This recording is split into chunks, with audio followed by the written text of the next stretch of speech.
Memasuki tahun ketiga Perang Dunia Pertama, situasi di front barat terlihat sangat menegangkan. Ribuan mayat bergeletakan di tanah tak bertuan. Saat fajar menyingsing, rentetan tembakan berderau membuat bising pagi itu. Pihak Jerman terus melancarkan serangan demi menghadapi gempuran musuh, sementara Prancis yang dibantu oleh sekutu benar-benar membuat pihak Jerman kewalahan.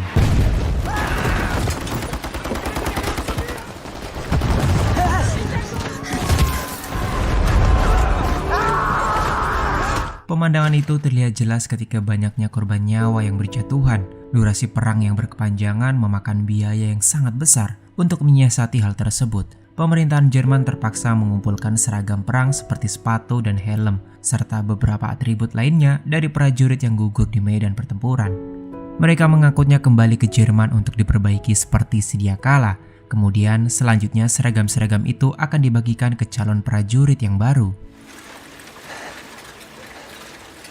Beberapa waktu kemudian, pada musim semi tahun 1917 di Jerman Utara, seorang pemuda berusia 17 tahun bernama Paul Baumer bersama ketiga sahabatnya, Krupp, Ludwig, dan Franz, bermaksud untuk mendaftar menjadi prajurit demi membela negara tercintanya. Mereka beranggapan jika perang adalah sesuatu yang heroik, apalagi jika mereka menjadi seorang prajurit, tentu akan terlihat gagah di mata para wanita. Kira-kira itulah yang difikirkan keempat pemuda naif itu. Walaupun sebenarnya Paul tidak mendapat izin dari ibunya, ia secara diam-diam justru memalsukan tanda tangan sang ibu. Sie werden sich als würdige Träger dieser Uniform erweisen. Singkat cerita, kini Paul dan para pemuda lainnya telah terdaftar menjadi calon prajurit Kekaisaran Jerman. Sebuah pidato patriotik dari pejabat sekolah menjadi wejangan untuk membakar semangat mereka. Kebanggaan luar biasa benar-benar dirasakan oleh pemuda-pemuda itu tanpa tahu resiko perang yang sebenarnya. Meine Freunde, das sind sie! Selanjutnya mereka mengantri untuk menerima seragam prajurit, tetapi ada satu hal menyedihkan yang menyelimuti kegembiraan calon prajurit. Para rekrutmen merasa sangat miris menyaksikan para bocah-bocah naif itu. Tanpa mereka sadari, ternyata seluruh seragam yang mereka kenakan sebenarnya adalah seragam-seragam dari prajurit yang telah tewas di medan peperangan. Setelah melakukan pelatihan yang cukup singkat, rombongan prajurit baru itu selanjutnya akan dikirim ke front barat yang berada di Prancis Utara. Sederetan truk militer Jerman pun melaju ke arah medan pertempuran. Semangat yang menggebu-gebu masih mereka rasakan di dalam perjalanan. Sampailah mereka di daerah yang merupakan markas P3K pasukan Jerman. Terlihat banyak korban terluka yang tergeletak di bawah tanah.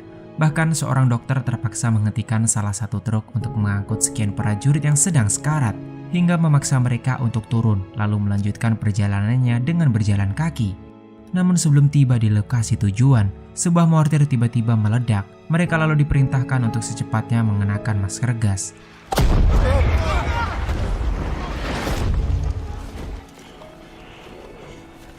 Namun sebenarnya ledakan itu hanya bagian dari pemanasan saja.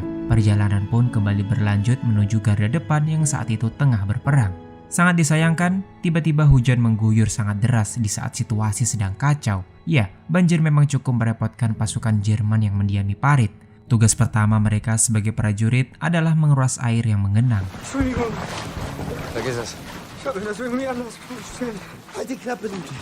Pada malam harinya, Paul dan Krupp mendapat tugas untuk berjaga. Namun, tiba-tiba mereka mendengar suara mencurigakan yang membuat Paul melepaskan tembakan tak berarah. Akibat kecerobohannya, kini persembunyiannya pun diketahui oleh musuh. Sebuah timah panas dengan cepat menghantam kepalanya. Namun secara ajaib, ia masih selamat sebab peluru itu hanya melukai pelindung kepalanya.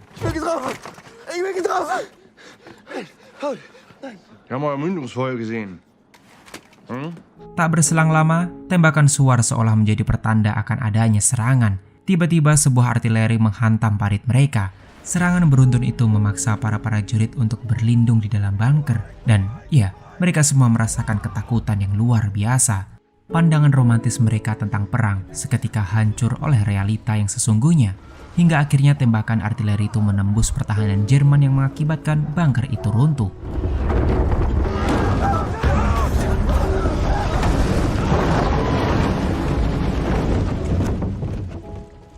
Keesokan paginya, Paul yang tertimpa reruntuhan berhasil ditemukan oleh Krupp dalam keadaan selamat.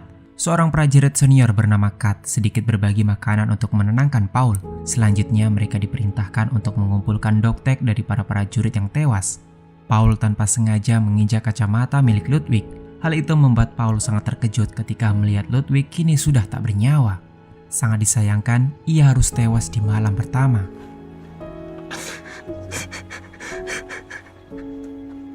Dengan berat hati, Paul pun terpaksa meninggalkan jasad temannya dan kembali mengumpulkan doktek dari rekan-rekannya yang tewas. Erzberger. Pada tanggal 7 November 1918, pejabat Jerman, Matthias Erzberger, lelah dengan kerugian yang terus meningkat. Ia menerima laporan tentang jumlah korban yang mencapai 40.000 jiwa hanya dalam beberapa pekan terakhir. Ia pun sedikit termenung dan segera melakukan perundingan dengan komando tinggi Jerman untuk membujuk mereka memulai pembicaraan gencatan senjata dengan kekuatan sekutu. Sementara itu, Paul dan tentara seniornya bernama Kat mendekati rumah seorang petani di kawasan okupasi. Diam-diam Kat pun masuk ke pekarangan rumah dan berhasil mencuri seekor angsa. Si pemilik rumah sempat menembaki mereka beberapa kali, namun kedua orang itu berhasil melarikan diri dan kembali ke camp dengan selamat. Paul bersama teman-temannya kemudian memasak dan memakan angsa itu sembari tertawa dan bercanda dengan teman-temannya.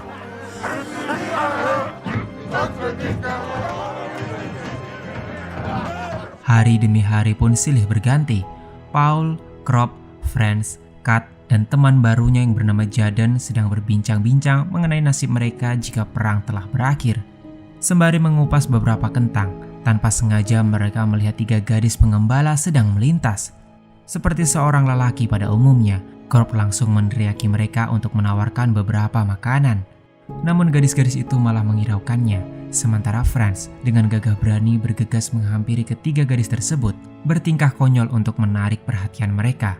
Dan ya, Franz pun berhasil menaklukkan salah satu gadis bernama Eloise, tetapi Krupp justru sebaliknya.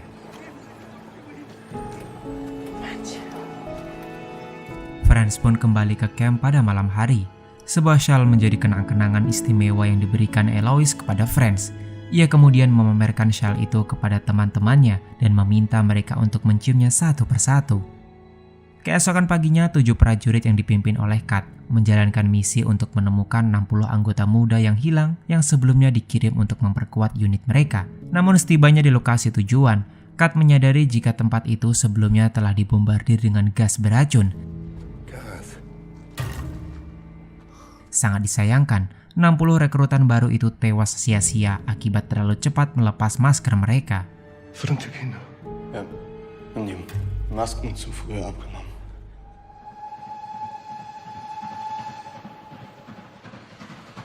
Pada tanggal 8 November, Jenderal Friedrich mengantar Matthias dan delegasi Jerman ke kereta menuju hutan Kompen untuk merundingkan gencatan senjata. Namun sepertinya sang jenderal kurang setuju dengan usulan tersebut. Hal itu terlihat jelas ketika Mayer Brixdorf menginformasikan jika Prancis baru saja meningkatkan serangan dengan mengirim seluruh divisinya. Hal itu berbanding terbalik dengan Jerman yang semakin terpuruk. Namun Jenderal Friedrich tidak sudi bila harus menyerah dan memilih untuk melanjutkan peperangan. Menurut sang jenderal, jika gencatan senjata terjadi, itu artinya sama saja dengan menjual tanah airnya kepada Prancis. Wir müssen jetzt zuschlagen, mit all unserer Macht. Herr General. Jenderal Friedrich pun segera memberi perintah untuk menyerang sebelum bala bantuan Prancis tiba dan gencatan senjata terjadi. Saat semua sedang terlelap, seluruh resimen dibangunkan paksa untuk bersiap menuju front pertempuran. Mereka tiba di lokasi dan segera menempati base parit untuk berlindung. Di saat yang bersamaan, pada tanggal 10 November 1918, pihak delegasi Jerman bertemu dengan Panglima tertinggi Prancis, Jenderal Ferdinand. Matthias selaku ketua delegasi Jerman meminta untuk menangguhkan segala permusuhan mereka, baik di darat, laut, maupun di udara. Tetapi Jenderal Ferdinand terlalu malas untuk menanggapinya. Penjelasan Matthias terlalu bertele-tele dan penuh basa-basi. Ich denke, ihm könnte die Formulierung missfallen. Ja, Matthias pun terpaksa menelan harga dirinya dan secara tegas Kekaisaran Jerman menginginkan gencatan senjata sebelum menelan korban jiwa yang lebih banyak. Namun Prancis memiliki pandangan lain. Jenderal Ferdinand memberi waktu 72 jam untuk menerima persyaratan pihak sekutu tanpa ruang untuk negosiasi, yang artinya Matthias tidak memiliki pilihan lain kecuali menandatangani surat perjanjian yang telah dipersiapkan delegasi Prancis. Dalam kata lain, perjanjian tersebut akan berlaku dalam 72 jam ke depan dan itulah awal dari gencatan senjata. Sementara di garda terdepan front barat, para prajurit terlihat bersiaga di posisi mereka masing-masing. Sebelum keluar perintah dari markas pusat, para prajurit yang sedang bersiaga diberi aba-aba untuk bergegas memanjat parit. Soldatenmarsch. Soldatenmarsch. Marsch, Soldaten. Aus. Seluruh prajurit berlari dengan cepat mengarah ke parit pasukan Prancis. Baku tembak pun tak terelakkan di permukaan tanah tak bertuan. Puluhan, tidak, ratusan, atau bahkan ribuan prajurit Jerman terus merangsek masuk meskipun dihujani tembakan.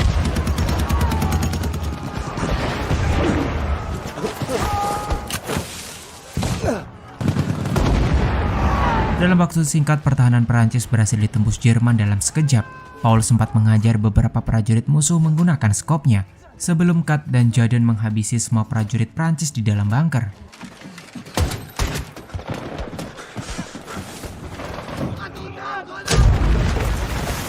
Pasukan Jerman berhasil merebut Prancis jatuh ke tangan mereka. Namun tak berselang lama, seketika tanah bergetar hingga membuat pasukan Jerman kembali dalam posisi siaga. Dari kejauhan, mereka menyaksikan sejumlah kendaraan lapis baja Prancis yang terus mendekat. Ya, Jerman pun merespon dengan beberapa tembakan. Namun peluru-peluru mereka tak akan mampu menembus armor tank tersebut. Tank itu pun berhenti pada jarak tertentu, membidik pasukan Jerman dan melepaskan tembakan.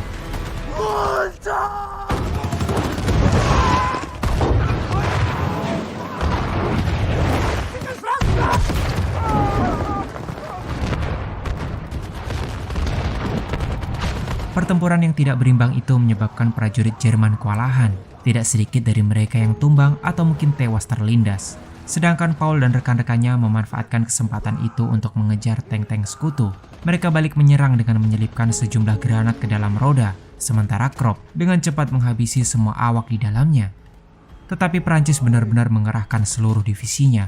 Jumlah mereka kini terlampau lebih banyak dari prajurit Jerman.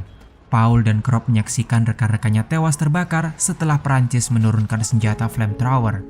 Merasa terdesak, Paul pun memutuskan untuk mundur, meskipun ia sempat terlontar ledakan dan sejenak mengalami gangguan kesadaran.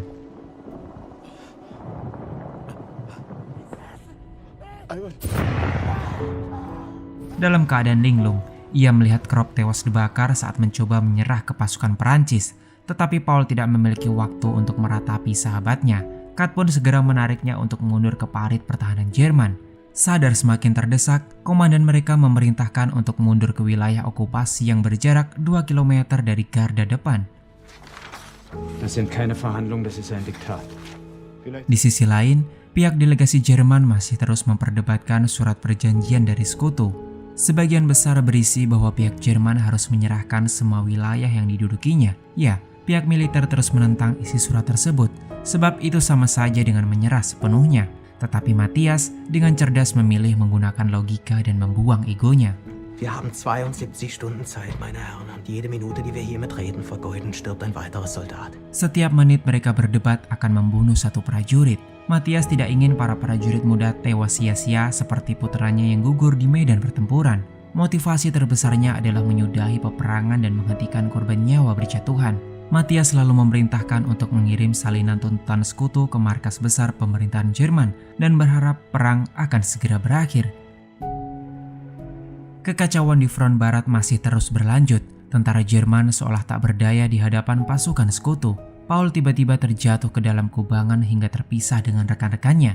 Ia pun segera menarik pisaunya dan berpura-pura telah mati. Salah satu prajurit Prancis menyadari tipu dayanya, namun saat mencoba membidik senapannya, ia terhempas karena sebuah ledakan bom. Paul pun dengan cepat mendekati prajurit itu dan segera menghunuskan pisau ke dadanya. Beberapa tusukan membuat prajurit malang itu tak berdaya. Paul bahkan sempat menyumpal segenggam lumpur ke mulut prajurit tersebut. Tanpa sadar, perang ini seolah telah merubah Paul menjadi mesin pembunuh.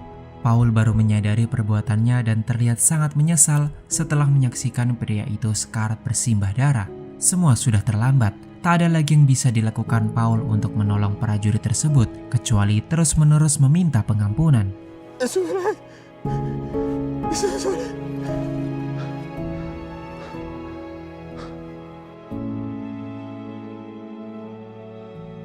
Ketika semua telah berlalu, Paul masih tetap terjebak di dalam kubangan. Peluru-peluru Perancis masih mengincar setiap target di permukaan.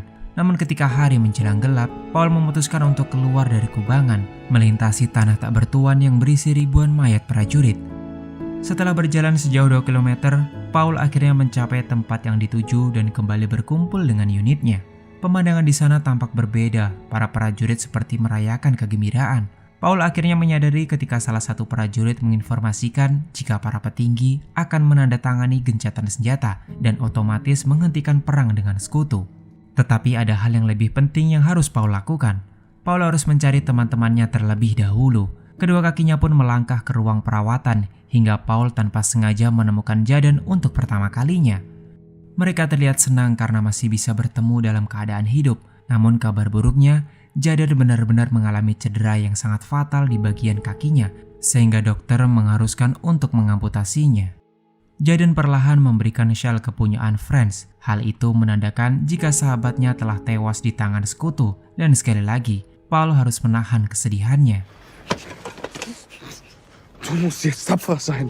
Du lebst. Dafür musst du dankbar sein. Paul kemudian berkeliling di sekitaran markas untuk mencari makanan. Ia cukup lega ketika bertemu dengan Kat dalam keadaan selamat. Kedua orang itu segera menghampiri Jaden dan membawa makanan untuknya. Tetapi yang terjadi malah sebaliknya. Jaden justru menusuk lehernya beberapa kali menggunakan garpu yang diberikan oleh Paul. Kat sempat berteriak meminta bantuan, namun semua orang menghiraukannya. Inilah realitas sesungguhnya. Prajurit cacat itu merasa frustasi dan tak memiliki harapan. Ia merasa hidupnya sudah tidak berguna lagi, kemudian memilih untuk mengakhiri hidupnya. Paul dan Kat terus merenung menyayangkan kematian teman-temannya. Malam itu terasa sangat panjang dan melelahkan. Paul kemudian terpejam sembari memeluk syal peninggalan Franz. Berita tentang turunnya sang kaisar mulai tersebar. Kesempatan itu dimanfaatkan oleh Matthias untuk segera mengakhiri semuanya. Sekitar pukul 5 pagi, delegasi Jerman kembali mengadakan pertemuan dengan delegasi Prancis. Pemerintahan Jerman akan berusaha semaksimal mungkin untuk memenuhi semua tuntutan sekutu, termasuk mengamankan semua unit kesatuan Jerman yang tetap membangkang. Matthias maupun para petinggi lainnya akhirnya serempak untuk menandatangani surat perjanjian tersebut dan mengakhiri Perang Dunia Pertama. Namun perjanjian itu akan berlaku dalam 6 jam ke depan, tepatnya pada pukul 11, tanggal 11, bulan 11 dan tahun 1918. Der Waffenstillstand tritt in 6 Stunden in Kraft, in der 11. Stunde am 11. Tag des 11. Monats. Berita penyerahan tersebut langsung terdengar ke telinga Jenderal Friedrich. Sang jenderal merasa tidak terima jika pasukannya harus pulang sebagai pengecut. Ia pun memberi waktu kepada Mayor Blixdorf untuk menarik semua resimen dan mengumpulkannya sebelum pukul 11. Pagi itu adalah hari untuk pertama kalinya Kat tidak mendengar suara tembakan ataupun ledakan. Hening dan sunyi yang ia rasakan menandakan jika perang benar telah berakhir. Kat bertanya-tanya mengapa mereka tidak mencuri seekor angsa dan merayakan kebebasan tersebut sebelum mereka pulang. Kedua orang itu pun bergegas kembali ke rumah seorang petani sebelumnya. Kat tidak sabar untuk segera pulang dan bertemu dengan istri tercintanya. Ia bahkan sempat menasihati Paul untuk melanjutkan sekolahnya dan berharap kelak di masa depan Paul akan menjadi orang yang berguna. Mereka akhirnya tiba di depan rumah petani yang dimaksud, namun kini giliran Paul yang akan menjadi eksekutor, sementara Kat akan berjaga di depan. Paul pun masuk ke dalam kandang dan hanya menargetkan telur-telur angsa itu, namun ia tidak menyadari jika aksinya lebih dulu diketahui oleh anak si petani. Bocah itu langsung mengunci Paul di dalam kandang lalu memanggil ayahnya. Kat yang menunggu di luar tiba-tiba terkejut ketika mendengar bunyi tembakan. Paul yang dilanda kepanikan kemudian berlari menghindar. Untunglah untuk kedua kalinya, kedua orang itu berhasil selamat dan melarikan diri dari kejaran para petani. Kesal dengan pencurian kedua ini, membuat anak itu merasa dendam kepada dua prajurit penjajah itu. Paul dan Kat pun akhirnya terhenti setelah berlari cukup jauh. Sayang sekali, telur di saku Paul mendadak pecah sehingga mereka segera menadahnya kemudian menyantapnya bersama. Besser geht's nicht. Beberapa menit berlalu, Kat berjalan masuk ke dalam hutan yang mengharuskannya untuk buang air kecil. Tanpa disadari, seorang bocah yang sebelumnya menaruh dendam mendatangi Kat dengan tatapan tajam dan menodongkan senjata ke arahnya. Terdengar bunyi tembakan yang seketika langsung mengejutkan Paul. Entah apa yang terjadi dengan bocah itu, namun yang pasti sebuah timah panas bersarang di perut Kat. Darah mengucur cukup deras sehingga Paul bergegas merangkulnya. Semakin lama kondisi Kat pun semakin memprihatinkan. Paul sempat berpapasan dengan prajurit Jerman yang lain. Euforia berakhirnya perang justru membuat mereka gelap mata sehingga enggan untuk menolong kedua prajurit tersebut. Paul pun terpaksa membopong Kat kembali ke kamp penampungan.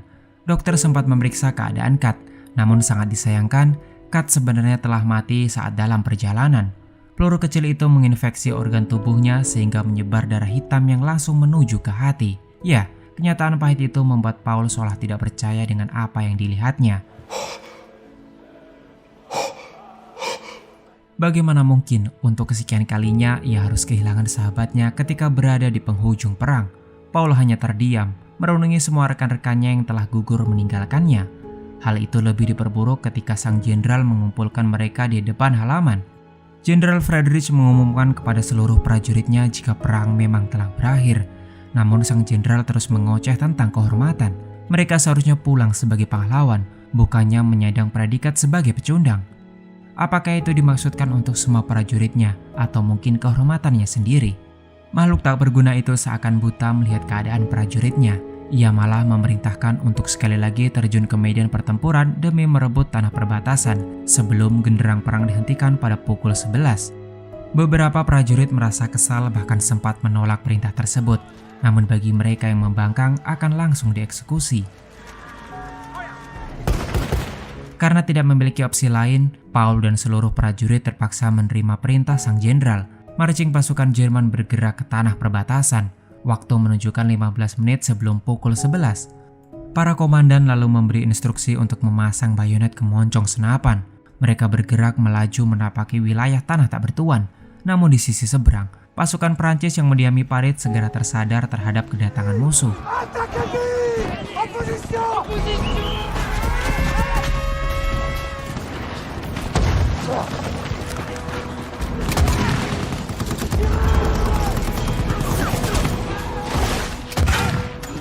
Senapan mesin langsung melepaskan ratusan tembakan yang mengarah ke serdadu-serdadu Jerman yang kelelahan.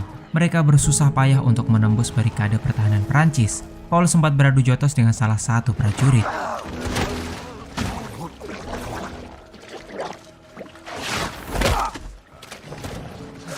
Perkelahian berimbang itu membuat mereka terperosok jatuh ke dalam bunker. Sejenak perkelahian mereka terhenti dan saling menatap satu sama lain, berusaha mengulur waktu berharap waktu akan segera menunjukkan pukul 11. Tetapi takdir berkata lain. Sangat disayangkan, salah satu prajurit Prancis tiba-tiba menusuk Paul dari arah belakang, tepat beberapa detik sebelum alarm tanda berhentinya perang dibunyikan.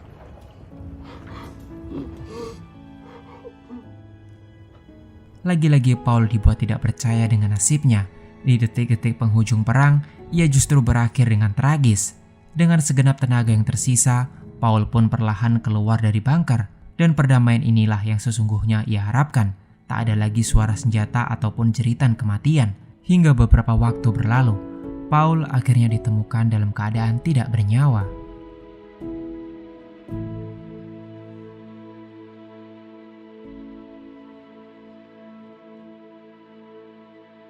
Dan film pun berakhir.